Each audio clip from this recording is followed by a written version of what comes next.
الحمدللہ وکفا وسلام علی عبادہ الذین اصطفی خصوصاً علی سید الرسل وخاتم الانبیاء اما بعد فاعوذ باللہ من الشیطان الرجیم بسم اللہ الرحمن الرحیم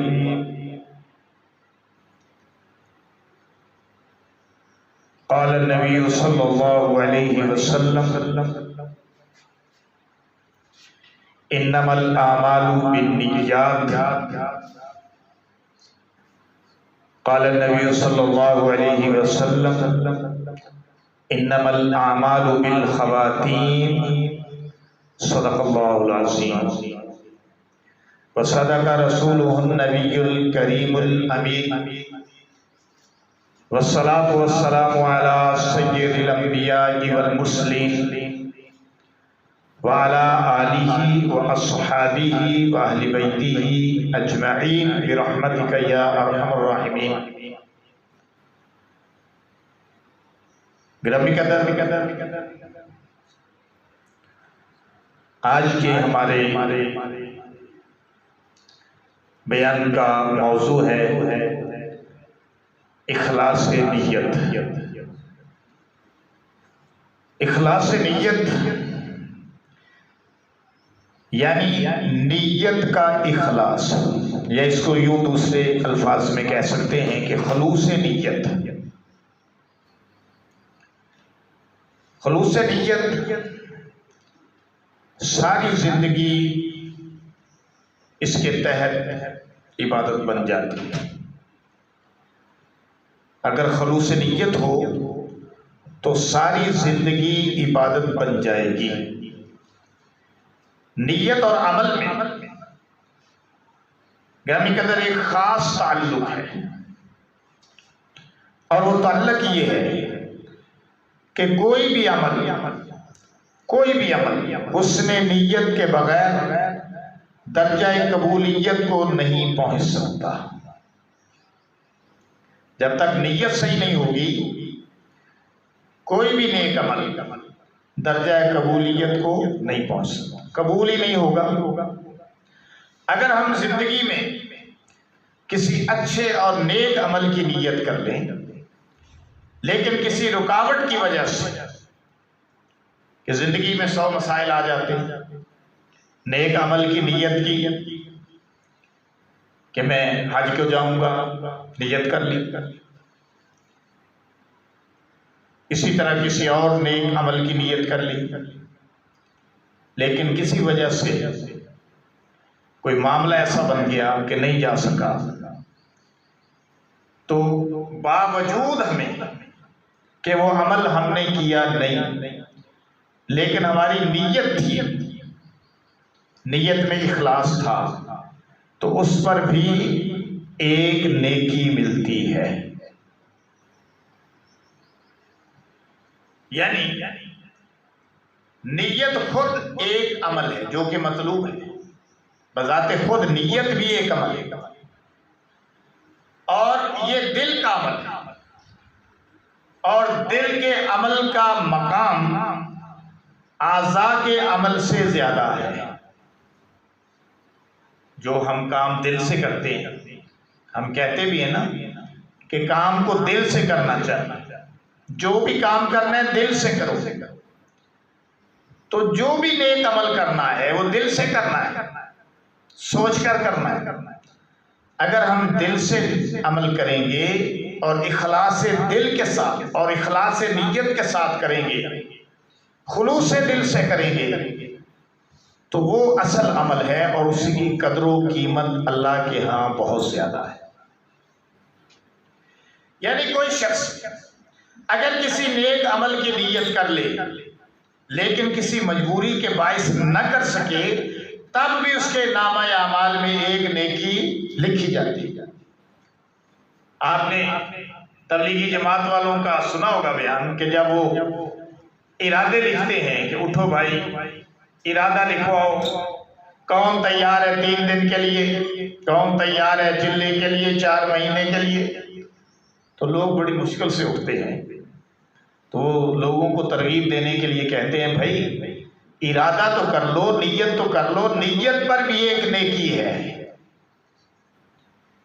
بعد میں اگر نہیں جایا جاتا کسی وجہ سے تو نیت پر نیکی مل جائے گی، اور اگر وہ عمل جس کی اس نے نیت کی ہے کر لیا تو اس پر 10 گنا اجر ملے گا۔ ارشاد باری تعالیٰ ہے قرآن پاک کے اندر، بسم اللہ الرحمن الرحیم، من جاء بالحسنۃ فلہ 10 امثالها، سورہ انعام کے اندر، کہ جو کوئی شخص نیکی لائے یعنی نیکی کرے، نیکی سر انجام دے، تو اس کے لیے 10 نیکیوں کے برابر اجر ہے۔ جس طرح ہم قرآن پاک پڑھتے ہیں اور ہر حرف کے بدلے میں ایک نیکی لکھی جاتی ہے،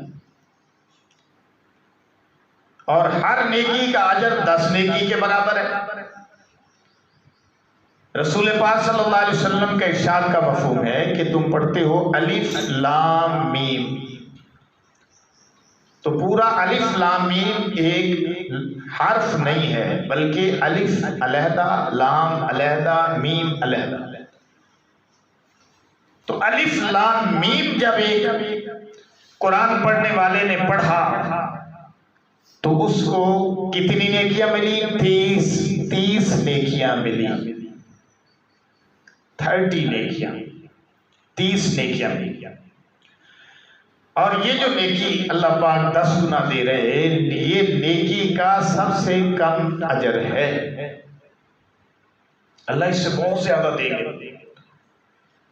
ایک نیکی کا اجر پھر اللہ بڑھاتے ہیں، اور عام طور پر آپ نے علماء سے سنا اور سنتے ہوں گے کہ ایک نیکی کا اجر اللہ بڑھاتے ہیں بڑھاتے ہیں بڑھاتے ہیں، یہاں تک کہ 10 گنا تک بڑھتا چلا جاتا ہے، اور پھر 10 گنا سے 700 گنا تک بڑھتا ہے۔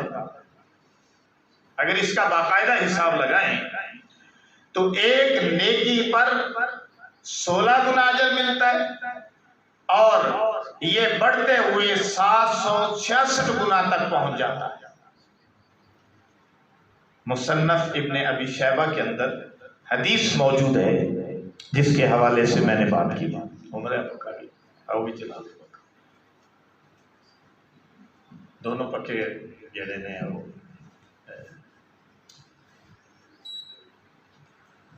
تو گویا کہ بات سمجھ میں یہ آ رہی ہے کہ اللہ تعالی کے ہاں اس کے خزانے بہت زیادہ ہیں۔ اگر وہ انسانوں کو، مسلمانوں کو، اپنے ماننے والوں کو، اپنے تابع داروں، حقداروں کو اللہ نیکیاں عطا کرتا ہے تو اس کے خزانے میں کوئی کمی واقعہ نہیں، اور اس کے خزانے اتنے زیادہ ہیں کہ ایک سمندر ہے، اور سمندر میں ہم ایک سوئی کو ڈبوئیں اور اس کو ڈبو کر نکالیں تو سوئی کے کنارے پہ، ناکے پہ ایک ہلکی سی پانی کی بوند لگ جائے گی۔ نتیجہ یہ ہے کہ سمندر سے وہ بوند کم ہو گئی، وہ جو ہلکی سی بوند لگی تو سمندر کے پانی میں، بے شک سمندر کو کوئی فرق نہیں پڑتا، سمندر کے پانی سے وہ بوند کم ہو گئی۔ اللہ کے خزانے اتنے زیادہ، اتنے بڑے ہیں کہ سمندر سے تو وہ بوند کم ہو گئی، لیکن اللہ کے خزانوں سے بوند جتنا بھی کم نہیں ہوگی۔ اور جو کوئی عمل اخلاص نیت کے ساتھ کرتا ہے، اور یاد رکھیے کہ نیکی کے اعمال میں اخلاص نیت کی بات ہے، برائی کے عمل میں نہیں ہے۔ برائی تو برائی ہے، عمل ہی غلط ہے، عمل ہی خراب ہے، اس پر تو گناہ ملے گا۔ لیکن اللہ کی رحمت دیکھیے کہ اس کی رحمت کا سمندر اتنا بڑا ہے کہ روئے زمین کے اوپر تو ہے نا 3 گنا پانی اور 1 گنا صرف 1 حصہ زمین 3 حصے پانی پانی، لیکن یہ کچھ بھی نہیں ہے اللہ تعالیٰ کے خزانوں کا، اللہ تعالیٰ کی رحمت کا، اللہ کی رحمت کا سمندر اتنا بڑا ہے کہ حساب اور حد سے باہر ہے۔ اس کی رحمت کا سمندر تو ٹھاٹھے مار رہا ہے۔ ہاں کوئی غوطہ لگائے، جو غوطہ لگائے گا وہی جواہر اور موتی نکالے گا، جو غوطہ نہیں لگائے گا وہ بے فیض ہے۔ گناہ پہ اجر نہیں، نیکی پہ اجر ہے۔ اخلاص گناہ کے کاموں میں نہیں، اخلاص نیکی کے کاموں میں ہوتا ہے۔ ہاں جو بات میں بتانا چاہتا تھا وہ یہ کہ اللہ کی دین دیکھیے، وہ انسانوں پر، اپنے بندوں پر کس قدر مہربان ہے۔ اللہ ایک گناہ لکھے گا برائی کے کام پہ، یوں سمجھ، برائی کے کام میں ایک ہی گناہ لکھا جائے گا، جبکہ نیکی کا عمل کرے گا تو ایک پہ ایک نہیں 10 گنا، اور 10 گنا سے 766 گنا زیادہ اجر ملے گا۔ صحیح فرمایا نا اللہ نے، من جاء بالحسنۃ فلہ عشر امثالها، جو کوئی ایک نیکی کرے گا تو اسے 10 نیکیوں کا ثواب ملے گا، لیکن اگر کوئی ایک برائی کرے گا تو ایک ہی گناہ ملے گا۔ یہ اللہ کی رحمت ہے، ورنہ وہ چاہتا تو ایک برائی پہ بھی اتنے گناہ دے سکتا تھا، لیکن اس نے، اس کی رحمت نے گوارا نہیں کیا۔ تو میں عرض یہ کر رہا تھا گرامی قدر، گویا ایک ہی عمل پر کسی کو 16 گنا، کسی کو 10 گنا، کسی کو 16 گنا، کسی کو 66 گنا، اور کسی کو 700 گنا، 766 گنا، اور اس سے کہیں اوپر ثواب ملتا ہے۔ اب یہ جو ثواب کے درجات ہیں یہ کیا کہ کسی کو تو ایک ہی نیکی کا ایک ہی ثواب مل رہا ہے، کسی کو 10 پہ مل رہا ہے، کسی کو 10 گنا سے زیادہ مل رہا ہے، 700 گنا تک مل رہا ہے، کئی لوگ ایسے ہیں کہ ان کو اس سے بھی اور بہت زیادہ مل رہا ہے۔ وہ جیسے رمضان شریف میں بات آئی تھی کہ رمضان شریف کا پہلا عشرہ مغفرت ہے، دوسرا عشرہ جہنم سے آزادی ہے، پہلا حصہ رحمت ہے، دوسرا مغفرت ہے، اور تیسرا حصہ اتقم من النار، جہنم سے آزادی ہے۔ تو یہ جو 3 عشرے تھے رمضان شریف کے، یہ بھی بندوں کے اخلاص اور عمل کے اخلاص کی نسبت سے تھے کہ کئی لوگوں کا عمل اس طرح کا تھا، ان کے اندر اخلاص اس طرح کا تھا، ان کی نیت اس طرح کی تھی، یوں سمجھ لیں کہ پہلا عشرہ ہی ان کے لیے رحمت بن گیا، اور کئیوں کا اخلاص اس سے کم تھا کہ دوسرا عشرہ ان کے لیے مغفرت بن گیا، اور کئی ان کا اخلاص اس سے بھی زیادہ تھا،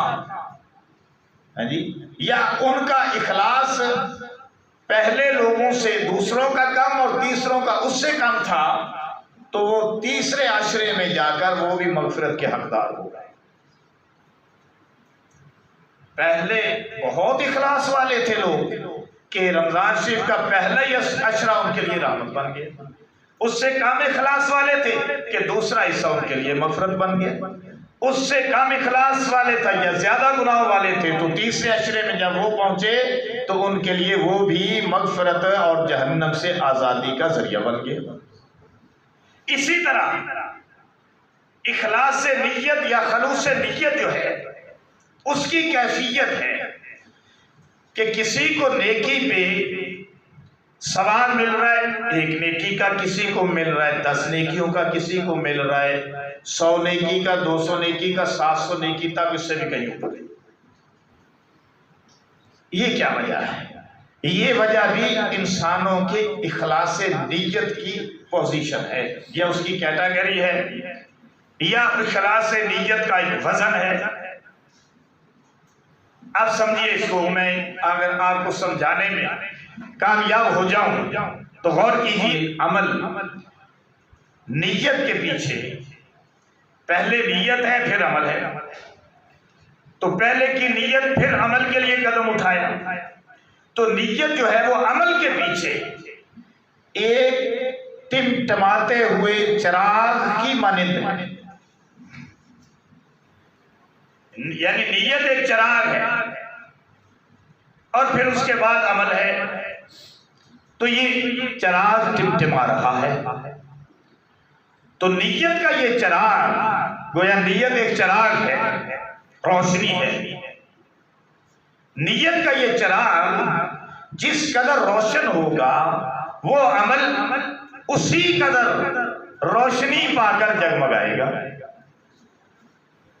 یعنی جتنی اچھی ہماری نیت ہوگی ہمارا عمل نیت سے روشنی پا کر اسی قدر زیادہ جگمگائے گا اور اجر اور ثواب پائے گا. کسی شخص کی نیت ٹمٹماتے ہوئے چراغ کی مانند ہوتی ہے، کسی کی لالٹین جیسی، کسی کی نیت چراغ جیسی، کسی کی نیت بلب جیسی، اور کسی کی نیت ٹیوب لائٹ جیسی، اور کسی کی نیت مرکری بلب جیسی، اور کسی کی نیت چاند جیسی، اور کسی کی نیت سورج جیسی. تو جس طرح کی نیت ہوگی اس طرح کا نیت کا چراغ جگمگائے گا اور عمل اتنا ہی مضبوط ہو کر روشن ہو جائے گا.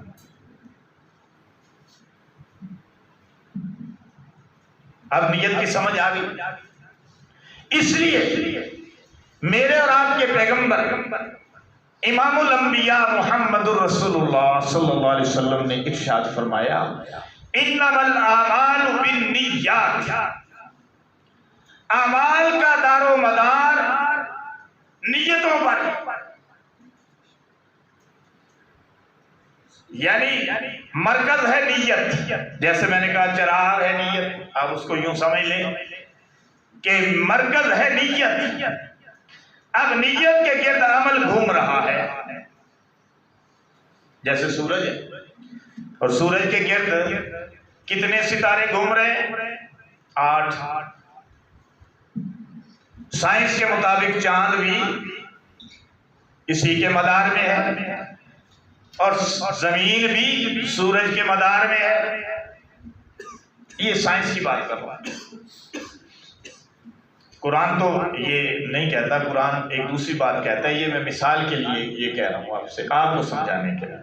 ورنہ میرا نظریہ یہ ہے جو قرآن کا نظریہ ہے سورہ یاسین، وَالشَّمْسُ تَجْرِي لِمُسْتَقَرٍّ لَهَا ذَلِكَ تَقْدِيرُ الْعَزِيزِ الْعَلِيمِ. اور سورج چلتا ہے،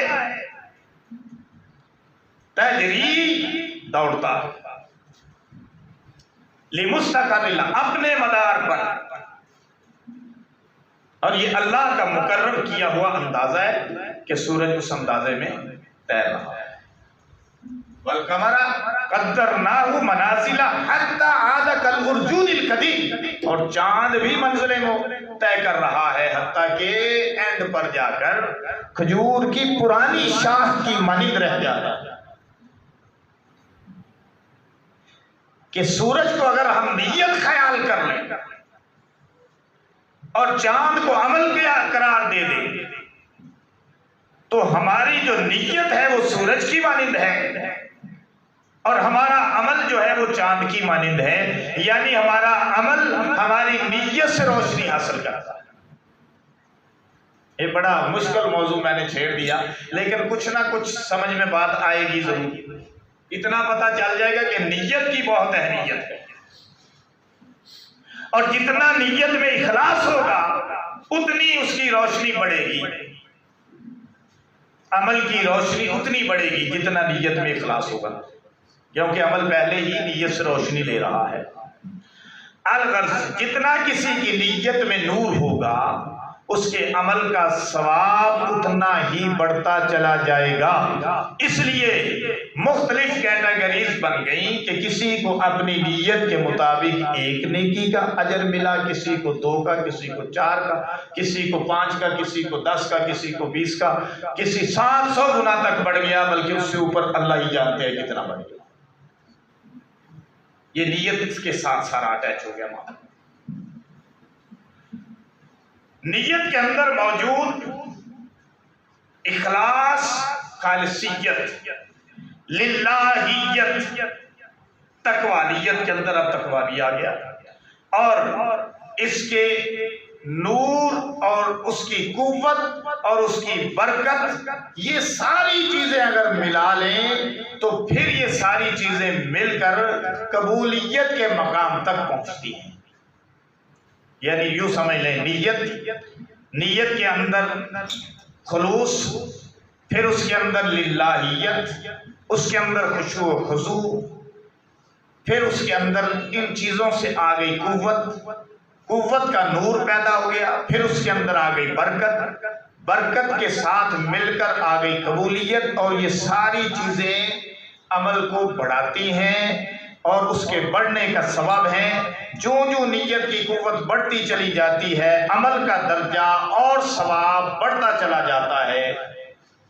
اس لیے نبی پاک صلی اللہ علیہ وسلم کی ایک اور حدیث ہے جس کا مفہوم یہ ہے کہ بعض لوگ نماز سے فارغ ہوتے ہیں تو ان کے لیے ثواب کا 1 درجہ لکھا جاتا ہے، بعض لوگ ایسے ہیں کہ ان کے لیے 2 درجے لکھے جاتے ہیں، 2 گنا ثواب ملتا ہے، بعض ایسے ہیں کہ ان کے لیے بہت زیادہ ثواب، بعض ایسے ہیں پورا جو انہوں نے عبادت کی اتنا ثواب، اور بعض بدقسمت لوگ ایسے بھی ہیں کہ نماز پڑھ کر فارغ ہوتے ہیں، لیکن نماز پرانے کپڑے کی طرح لپیٹ کر ان کے منہ پر مار دی جاتی ہے۔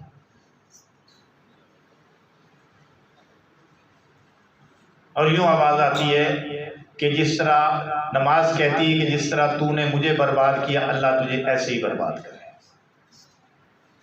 کیا مطلب؟ کہ نماز انہوں نے در حقیقت پڑھی، وہ اپنے ہی بھول بھلیوں میں پڑے رہے، اپنے ہی خیالات کی دنیا میں گم رہے، نہ انہیں اللہ کے سامنے کھڑے ہونے کا سلیقہ آیا، نہ انہوں نے خشوع و خضوع اختیار کیا، اور نہ انہوں نے نماز کے آداب کو اختیار کیا، کچھ بھی نہیں کیا۔ وہ نماز پڑھ کر فارغ ہو گئے اور ان کا کھاتا صاف ہو گیا، کچھ بھی نہیں ملا انہیں۔ تو پتہ چلا کہ یہ اخلاص نیت کے ساتھ ساری چیز اٹیچ ہے، ساری باتیں اخلاص نیت کے ساتھ اٹیچ ہے۔ ہماری ساری عبادات، اب ہم عبادت کے لیے نیت کرتے ہیں، ہم نماز کے لیے کھڑے ہوتے ہیں اور نیت کرتے ہیں، دل سے بھی بعض لوگ زبان سے کر لیتے ہیں۔ حقیقت تو ہے کہ نیت کا تعلق دل سے ہے، اور زبان کے ساتھ ادائیگی دل کی نیت کو ذرا اور قوت بخش دیتی ہے۔ کہ آپ کھڑے ہوئے ہیں، ظہر کی نماز، عصر کی، جمعہ کی، فجر کی، کوئی بھی نماز ہے، آپ کھڑے ہیں، اللہ اکبر سے پہلے آپ کہتے ہیں 2 رکعت نماز فرض اللہ تعالیٰ دے، وہ آپ نے منہ طرف خانہ کعبہ شریف دے، پیچھے امام کے اللہ اکبر۔ یہ زبان سے کہنا ضروری نہیں، دل میں پتہ ہونا ضروری ہے۔ یعنی زبان سے کہنا ضروری نہیں، نیت کا ذہن دل میں ہونا ضروری ہے، اور اس کی آخری کیفیت یا آخری حد یوں سمجھ لیں یہ ہے کہ آپ نے نماز پڑھی، زور کی لگا لیں،